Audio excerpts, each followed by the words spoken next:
A beautiful morning. You're welcome to a beautiful program, your favorite social media program, The Buzz. I am Rose Blossom Mwe, and it's exciting to be here because it's a Tuesday and I feel a bit warm here, but outside it's sunny. Well, it's the second day in September 2025, and of course, today we'll be talking about what is trending from different angles of the country.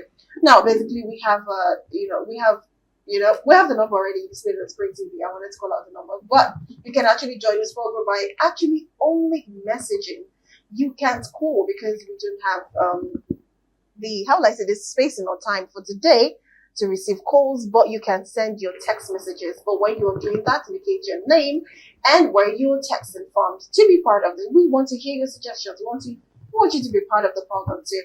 Well, it's fun. Excuse me? Because we have, I will not say runaway guest. Our guest was not been available for about 2-3 weeks. He's been on vacation touring the world. Is now back to Lagos, Nigeria. So I'm going to do the honors, of course, to introduce him. Mazi Chinedu Obioha. It's good to have you. Good afternoon, sir. Yeah, good afternoon. It's my pleasure. What a beautiful look this afternoon. Thank you, sir. Chris, it's like I'm going to get you a new wife. Blossom, I think everything about you is sweet. Thank you very much, sir. So thank you for having me. Thank you so much. I have been away for about 3 weeks now. Yes. It's good to be at home. I went to the Mm. east. I spent some time and trying to absorb some heat. Oh. But I'm back. I thought you went around the world, actually. Of course, of course. Okay, it's good to have you back. Thank you so much, Thank sir. you, thank you. Thank you so much, sir. Okay, we have Chris Asilimi. Well, he is already, exposed that already. We have Chris Asilimi, who has been holding forth the program before now. Thank you so much for coming, Chris. Yeah. It's good to have you. Excellent. Yeah. No, I have to appreciate you for standing in all along, and that's why it is a family affair. So thank you for being there. Thank you for taking care of our lady here. And thank you for being back. So with that age wisdom coming on board, it's will be awesome. Of course, don't forget, on Friday is going to be my Birthday! That's Woo! on Friday is going to be Martin's birthday. That's amazing. So I'm looking forward to, you understand. Okay, definitely. We're looking forward to that day because it's a beautiful one to celebrate. Well, you can watch this program live by downloading Galaxy Television app from Google Play Store, Apple Play Store to watch this program live, or you can tune it to your digitized channel, HHF 27. Well, today is interesting because I'm going to pick the first story. Well, Chris said something while we're about to start the story. But I want to ask, why do you want to start with No, that it's story? okay. It's okay. It's okay. Anything is Just okay. anything is okay. Okay, so I'm going to start with, let me start with what you asked about. The Delta police launch for manhunt for a man for assaulting a BEDC official. And of course, we know what it is. Yesterday, we talked about another Nigerian who was assaulting a VIO official. And this time around, it's a BED officer being assaulted. Now the story is, while we play the visuals, I'll be reading the story, then we'll later call for the video. Now the Delta State Police Command has launched a manhunt for Victor Ogie. According to SP Bright Edafe, spokesperson of the command, the suspect was arrested on August 14 for multiple offenses of assault, occasioning harm, threat to life, and threatening violence, contrary to Section 355, 86, and 249 of the Criminal Code. Well, he said that the staff of Benin Electrical Distribution Company went on official duty of disconnection of electricity supply from defaulting customers, including that of Wrong Box at a street in Asaba, whose outstanding bill was summing up to 4.8 million. Let me read it. Did it? 4,870,780 naira. Now, the technician, out of fear of being murdered by the suspect, reconnected the light. Now, the suspect did not stop at that. He continued to threaten them, and in the process, a pregnant BEDC fell, and Victor Oje charged at her with cutlass. Anyway, there's a video to that. Let's quickly watch the video, and of course, we'll be right back to discuss about that. Welcome back. That was so much right there. Chris, what are your thoughts? All right. Well, the first thing there is that we saw a display of crass impunity. Well, if the record there is true, that is owing over 4 million naira, that's a whole lot. So the guy has become even more than government on his own, in his individual capacity. And then looking at the video, issuing threats, and then still boasting they will take them to court and jail them. And arrest them? Upon saying they're wrong, that's crass impunity. And we have so many of them like that. So many of them like that.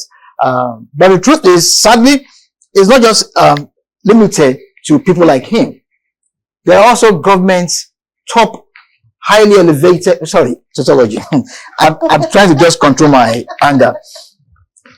Top official. Elevated government quarters, like the National Assembly, owing millions of naira. Go to military barracks, or owing millions of naira to power installations. Okay, and then you dare not go there to want to, take their lights off and all of that. They will act maybe officially in this barbaric manner. Okay, but the question is, why do you owe in the first place? Then why do you owe that much in the first place? Then on the flip, what were they looking at for these guys' debt to have accumulated to over 4 million naira? In fact, almost 5 million. If I got the figure right, 4.8 million. That's almost 5 million. What were they looking at? That would have been a compilation of several years. Okay. All right. Okay, fine. I understand that it's been more like a local terrorist terrorizing them and all of that. But they should have gone better earned, because you see, you don't die on this job. Right. You know that the person you are going to is one box, right? Is a notorious guy out there. You don't go to such a person with such an audacious assignment unearned. They will have gone with probably military or police officers, knowing what they were like going to meet there. That's where you safeguard your life. But what we've seen here is just the fruit of the decadence of the system. Now, what do I mean? It is unfortunate that at this age and time of global development, we're still having disconnecting lights and all of that. Why is it not metered? Metering should have been the ideal thing. By now, estimated billing is criminal. Estimated billing is criminal. We've said this time and over again. It is criminal. It shows it's evidence of underdevelopment. You don't do that. You don't bill people for what they cannot relate with as regards reading. You don't sit in your office and assume they consume certain amount of electricity value. You don't do it. It's criminal. So, ab initio, the BEDC was at fault, giving them estimated billing. It is wrong. It is criminal. Not in this age of technology. Every Nigerian should be metered. And then if they are not metered, then it is on the service providers. It is on them. And then you be metered. There should be a reform to that direction to stop the criminality of estimated billing. It is criminal. You don't bill people while they cannot assess what they are paying for. It is wrong. It is outrightly criminal.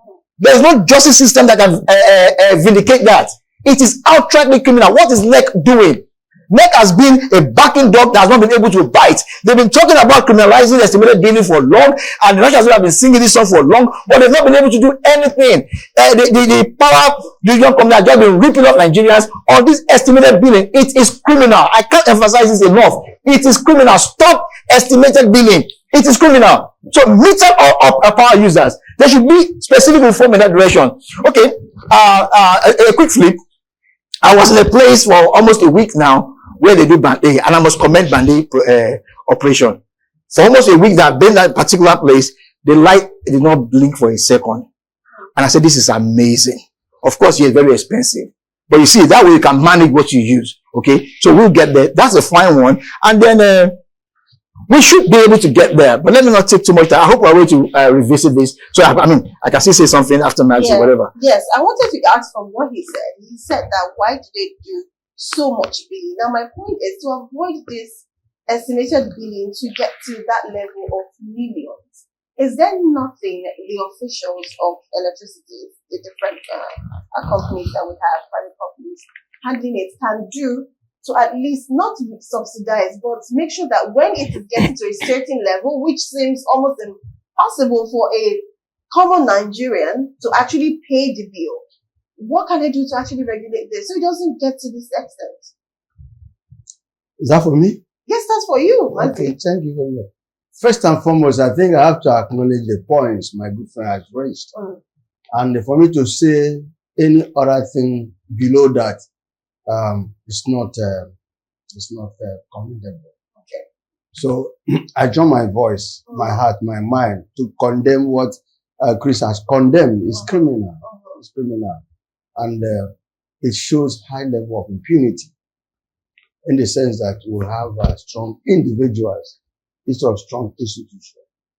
Chris asked too many questions that only the NEPA, as it were, only have to answer. In the first place, why do they allow such things to accumulate up to that amount? It's talk about estimated bill. I remember the former Speaker of the House of Assembly, House of Representatives, sponsored a bill criminalizing estimated bill. I don't know how far that went.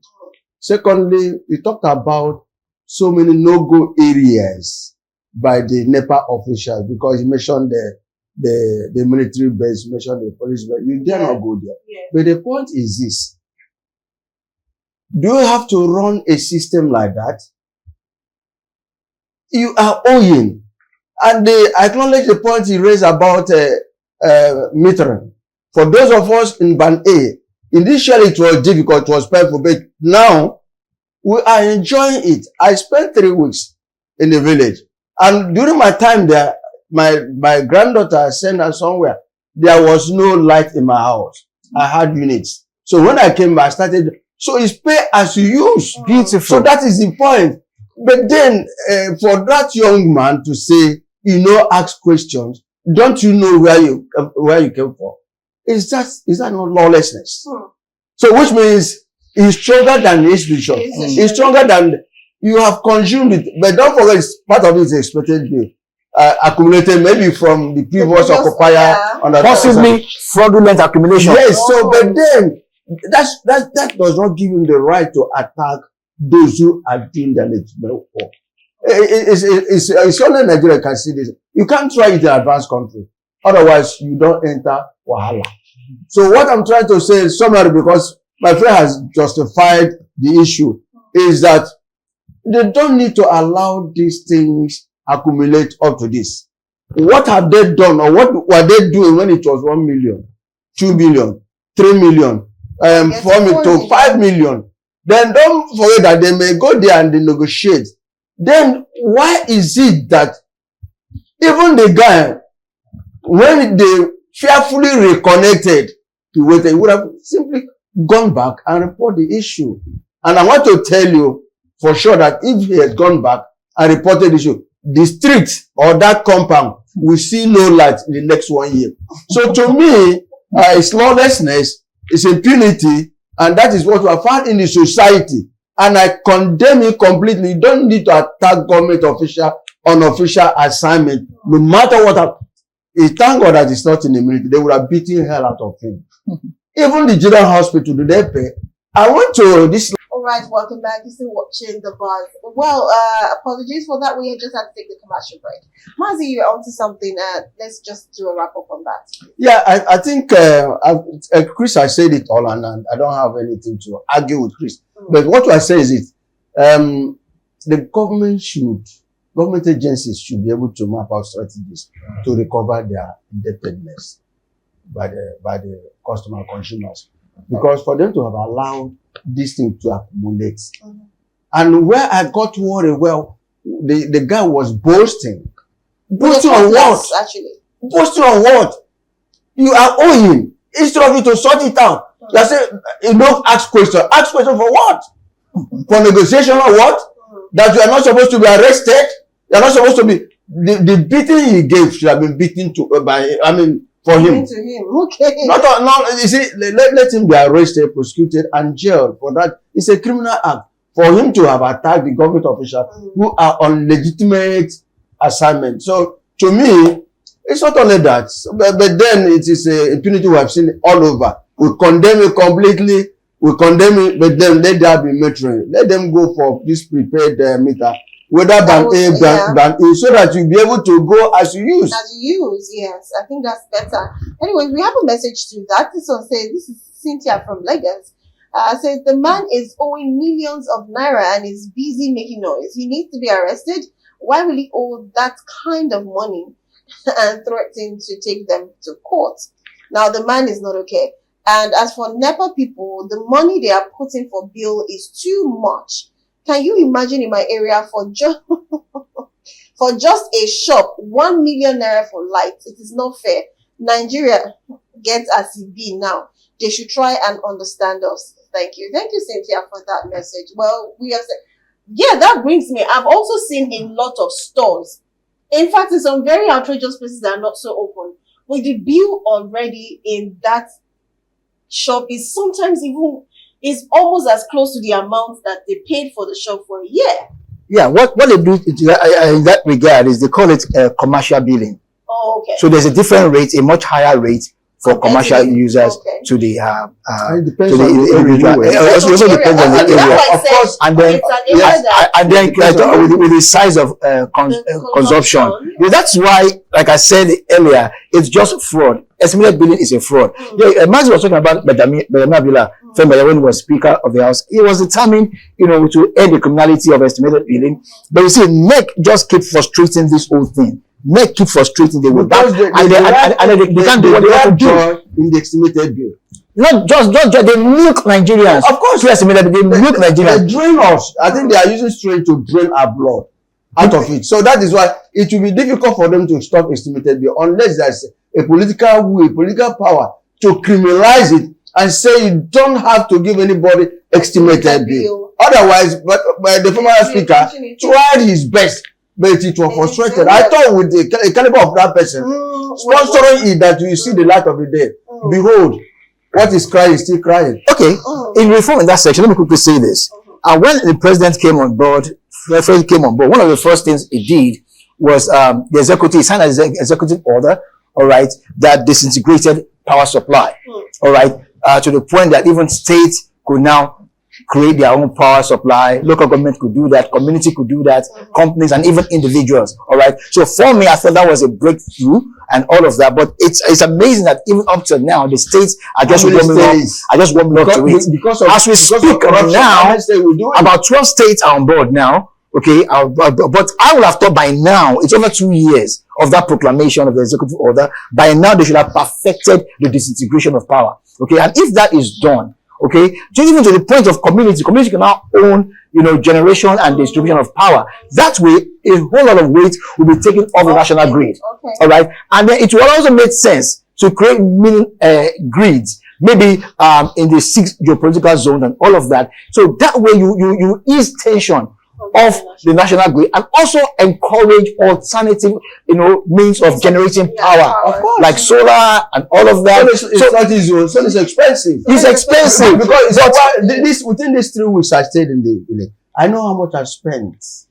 Then you can't compare it to when you are using NEPA. NEPA is cheaper. Honestly, if you have a working environment. Mazi, you said NEPA is cheaper. NEPA is cheaper because I use my small generator is about 15 liters, right? And it will only take me 2.5 days. And how much is 15,000, 16,000? If I were to use NEPA, I wouldn't have spent that much. Do you understand me? Now, the amount of money you spend in a month, you fueling it or using gas to power your system will be higher than what NEPA would have consumed. I know how much I spend here with NEPA. So assuming if I'm using my generator, it will be twice or thrice. So no matter what happens, NEPA is still very good. But then because of their inefficiency, because of their whatever criminality there, that's why people now. You are talking about solar. Solar is expensive actually. We want to try to convert to solar in our church. Do you know how many millions they gave us? So the government should come in and now give us an alternative, not necessarily even the national, I mean the presidency, that sort of, they're using, I think. So they move out of the national now. It's like we don't know if the presidency can be using that and don't work the poor man with. But actually, as much as solar is expensive, they are the ones that are very affordable for your home. Yes, of course. Right. That's what I mean. It's a different scale and all of that. Yeah. But what is very primary for me is that this thing is not rocket science. If not for some kind of vested interest that is making power sector to be as adequate and effective as it ought to be. Because there are several means of generating power. We have abundance of gas. In fact, our gas, by estimation, our gas could power the entire West Africa. But yet we struggle to power just Nigeria with our gas. All right. There is that windmill could be used. There is water, the dam. We have a dam option. We have coal in Enugu. The dams are working. We have coal in Enugu. So we have diverse operations this morning. And I say that we have used to old industry in Enugu. What has happened? They brought, even from 1990 now, nobody has talked about that coal industry. That's why it is called Coal City. They've abandoned that. So assuming it is revived, then we'll be able to have alternative. So it's corruption is there, and the political will is also there. Yeah, well, obviously we know that what that man did is very wrong, and I'm sure he will be arrested, or probably arrested. He's always charged to court, actually. Yeah, exactly. So now this is Chibuzo from Lagos stating that Mazdi, don't be surprised. Don't be surprised that that guy boasting may likely be an APC member. No, remove APC here. We condemn it completely, whether APC, PDP, or whatever. His action is condemnable. Yeah, it's not something that should be encouraged, and it's not something that anybody should try to emulate.